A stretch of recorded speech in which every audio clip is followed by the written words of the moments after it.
ജോയാലക്കാശ്രതം എന്ന musical chat ഷോയിലേക്ക് കയറിയിട്ട് ഇവിടെ എല്ലാ മാന്യ പ്രേക്ഷകർക്കും ഹൃദയം നിറഞ്ഞ സ്വാഗതം. ഇന്ന് നമ്മളോടൊപ്പം നമ്മുടെ പ്രിയപ്പെട്ട ജിഷ്ണുവും അതുപോലെ മല്ലു സിംഗ് എന്ന ചിത്രത്തിലൂടെ നമുക്ക് സുപരിചിതയായി ഇപ്പോൾ റെബേക്ക ഉദുപ്പ് എന്ന ചിത്രത്തിൽ വരെ അഭിനയിച്ചു നിൽക്കുന്ന ഒരു സുന്ദരിക്കുട്ടിയായ ശാലിനുമാണുള്ളത്. രണ്ടുപേർക്കും നമസ്കാരം.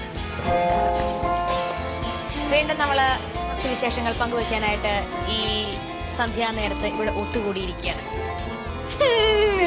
പറയണ്ടേ നിങ്ങൾ ഇങ്ങോട്ടൊക്കെ പറ.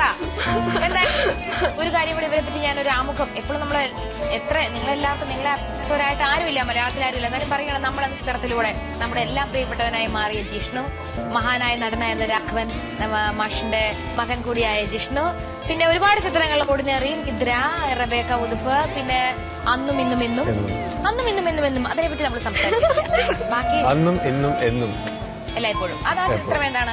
എന്റെ ഒരു സുഹൃത്താണ് അതിന്റെ ഡയറക്ടറാണ്. ആ പടം പ്ലീസ് ആയി. പിന്നെ അയ്യോ വേറൊരു വേഷം എനിക്ക് ഭയങ്കര ഇഷ്ടപ്പെട്ട ഒരു വേഷം ഉണ്ട്. അതായത് ഒരു നമ്മളിൽ നായകനായിട്ട് വന്നതിന് ശേഷം ഒരു നെഗറ്റീവ് കഥാപാത്രം ചെയ്തൊരു സിനിമയാണ് ചക്കരമുത്ത്.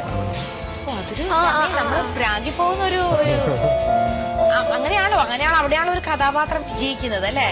ഇത്ര സുന്ദരനായ ഒരു നായകനെ പിടിച്ച് ലോഹിസാർ, അതും ലോഹിസാറിന്റെ ഒരു സിനിമയിൽ അഭിനയിക്കും. കാവ്യ കഴിഞ്ഞ ദിവസം കാവ്യയായിട്ട് സംസാരിച്ച് പറയാ, എടി അഭിനയിക്കുമ്പോൾ ലോഹിസാറിന്റെ പടത്തിൽ അഭിനയിക്കാൻ ഇപ്പോഴും കൊതി വരുന്നു. കാരണം സാറിന്റെ പടത്തിൽ അഭിനയിക്കുമ്പോൾ നമ്മളെ ഫോൺ പോലും എടുക്കാൻ അനുവദിക്കത്തില്ല, നമ്മളെ ആരോട് സംസാരിക്കാൻ അനുവദിക്കില്ല. കുറച്ചു നാൾ നീ ആ കഥാപാത്രമായിട്ട് അങ്ങനെ ജീവിക്കാൻ പറയുന്നു.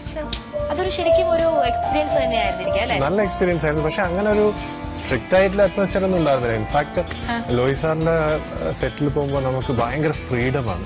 പുള്ളിക്കാരി നല്ല രീതിയിലായിട്ട് പറഞ്ഞത്. ആ കഥാപാത്രമായിട്ട് അങ്ങ് ഇഴുകിച്ചേരാൻ വേണ്ടി വേറെ ഒന്നും ശ്രദ്ധിക്കാണ്ടിരിക്കാൻ വേണ്ടി എപ്പോഴും നമ്മളോട് അത് ഇങ്ങനെ വന്ന് പറഞ്ഞുകൊണ്ടിരിക്കും. നമ്മൾ എന്തെങ്കിലും ഒരു കാര്യം ചോദിച്ചു കഴിഞ്ഞാൽ അതിനെ കുറിച്ച് ഭയങ്കര എക്സ്പ്ലെയിൻ ചെയ്ത് അത് സമയമെടുക്കും. ഇപ്പം ബാക്കി നമ്മളെല്ലാവരും, കാരണം നമ്മുടെ ഒരു മലയാള സിനിമയുടെ ഒരു ബഡ്ജറ്റ് കൺസ്ട്രെയിൻറ്റ് വെച്ച് നമ്മൾ പെട്ടെന്ന് എടുത്ത് തീർക്കുക എന്നുള്ളതാണ് നമ്മുടെ ഫോക്കസ്. പക്ഷെ ലോഹിത് സാർ അങ്ങനെയല്ല. ലോഹിത് സാർ ഒന്നിരുന്ന് ഇരിക്കുമോനെ എന്ന് പുള്ളിക്കാരൻ ഇങ്ങനെ അതിനെക്കുറിച്ചുള്ള ക്യാരക്ടർ എങ്ങനെയാണ്, അപ്പൊ എന്തെങ്കിലും സംശയം ചോദിച്ചാൽ അതിന് കുറെ കഥകളും പിന്നെ കുറെ കാര്യങ്ങളൊക്കെ ശരിക്കും പറഞ്ഞു മനസ്സിലാക്കി തരും.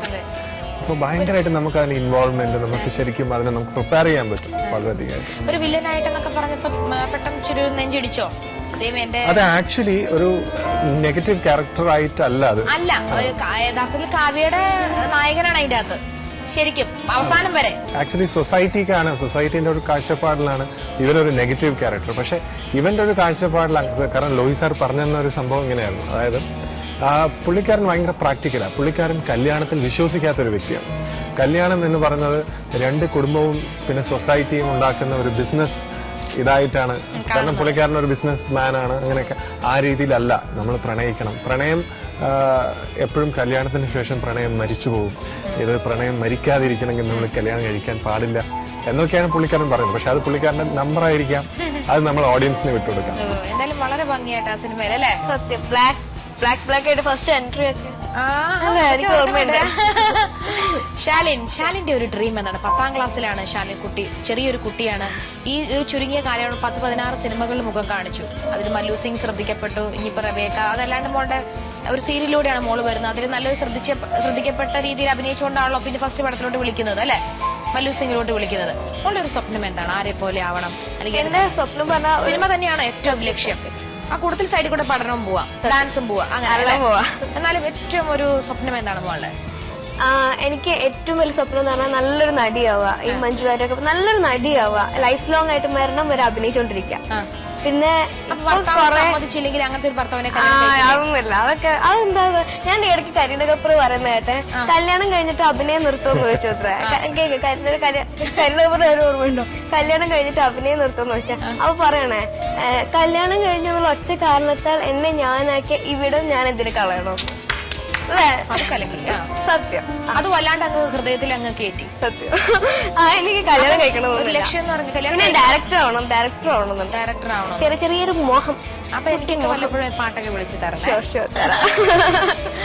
എന്താ നിങ്ങൾ എന്തോ തമ്മിൽ രഹസ്യം പറയുന്നതൊക്കെ ഞാൻ കേട്ടില്ലെന്ന് വിചാരിക്കണ്ട. സെറ്റിൽ വന്നാല് ഫുൾ പഠിത്തമാണോ നിന്റെ പിന്നെ ആ രഹസ്യം ഞാൻ പറയട്ടെ എന്നൊക്കെ ചോദിക്കുന്നത് ഞാൻ കേട്ടു. എനിക്ക് ആക്ച്വലി വന്നപ്പോ മുതൽ തന്നെ എന്താണ് തുറന്നു പറയൂ കുട്ടി, എന്റെ അടുത്ത് തുറന്നു പറയാലോ. എനിക്ക് മനസ്സിലായില്ല റിമി.